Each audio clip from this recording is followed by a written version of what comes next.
Don't afraid to fear, डर से घबराओ मत।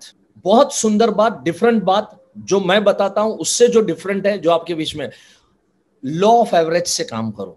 लोग नहीं ले रहे ना, लॉ ऑफ एवरेज, मिला तो बेस्ट, नहीं मिला तो नेक्स्ट, बेसिक कोर्स, राइट, उसको याद करो। Give me a simple analysis of two insurance agent. ये बहुत बहुत जबरदस्त बात है, मैंने लिखी है डिफरेंट, इन्हीं के बात से रिलेट करते हुए। मैं देखो दो एग्जांपल आपके सामने दे रहा हूं, दो एजेंट है, एक है मुकेश और दूसरा है महेश। मुकेश का स्ट्राइकिंग रेट जो है वो 40% है और महेश का स्ट्राइकिंग रेट है वो 80% है। अगर मैं सवाल करूं कि बेटर कौन, तो आप सीधी सी बात है आप बोलोगे कौन बेटर है, महेश बेटर है।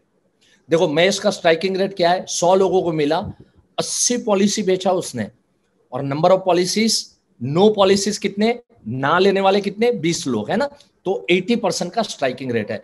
मुकेश का रेट बहुत ही थर्ड क्लास है, 40% का है। लेकिन देखो 40% का रेट कैसे है, मीटिंग कितना किया मुकेश ने, 600 मीटिंग, मुकेश है ना यार, है ना, 600 मीटिंग किया।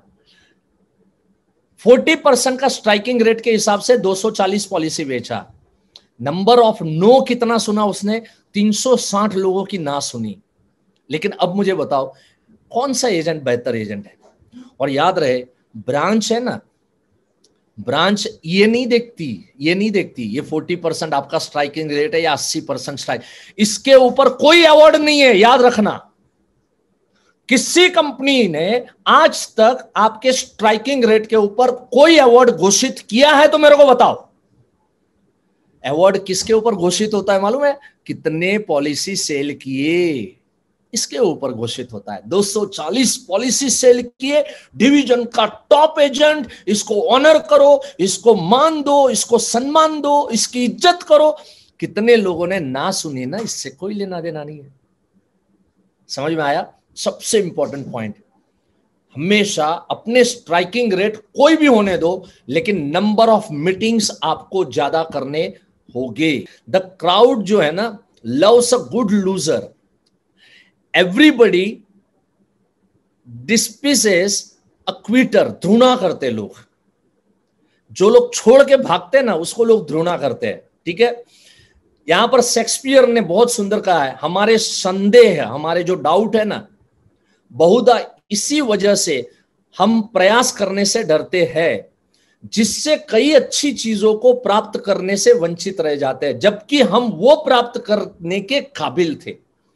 जो हमारे संदेह है ना मन में, जो संदेह है, डाउट है, ये देशद्रोही है, ये खतरनाक है, देशद्रोही है। बहुधा इसी वजह से हम प्रयास करने से डरते हैं। Shakespeare wrote, our doubts are traitors, देशद्रोह है, and make us lose the good we oft might win, जो हम जीत सकते थे उससे हमें वंचित रखते हैं, बाय फियरिंग टू अटेम्प्ट। इसके लिए कभी भी संदेह नहीं करना, ठीक है। अब देखिए बहुत सुंदर बात है, prospecting is like a shaving. ये जो प्रोस्पेक्टिंग की बातें हुई ना, नए नाम कैसे ढूंढना, अलग तरीका था वो मैंने आपको लिया, अदरवाइज प्रोस्पेक्टिंग बहुत डिटेल में हम लोग देखते ही है बेसिक कोर्स के अंदर, इवन एडवांस में भी बहुत सारे टॉपिक आते हैं। Prospecting is like a shaving, ये शेविंग के जैसा।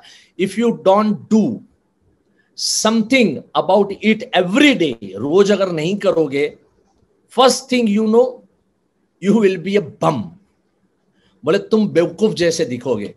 संभावित ग्राहक की शोध, जैसे हम रोज दाढ़ी की हजामत करते हैं, कुछ वैसे ही है। अगर आपने रोज इसके लिए कुछ न किया तो थोड़े ही समय में आप एक आवारा व्यक्ति नजर आओगे, अपने बिजनेस के आवारा व्यक्ति हो जाओगे, अगर प्रोस्पेक्टिंग के ऊपर अगर आपने काम नहीं किया तो। सो कांस्टेंट अपने को नया ब्लड अपने को चाहिए। नेक्स्ट बैच मैं डिक्लेयर कर रहा हूं 16-17 अक्टूबर को। सो ये डेट मैंने डिक्लेयर किया। मैं चाहता हूं आप देखो, आप रिपीट करो ना करो, लेकिन कम से कम अगले मेरे इस सेशन में कम से कम 3-4-5 लोग बैठे, ये ध्यान दो आप, जो अच्छा काम करने वाले ना उनको रेकमेंड करो।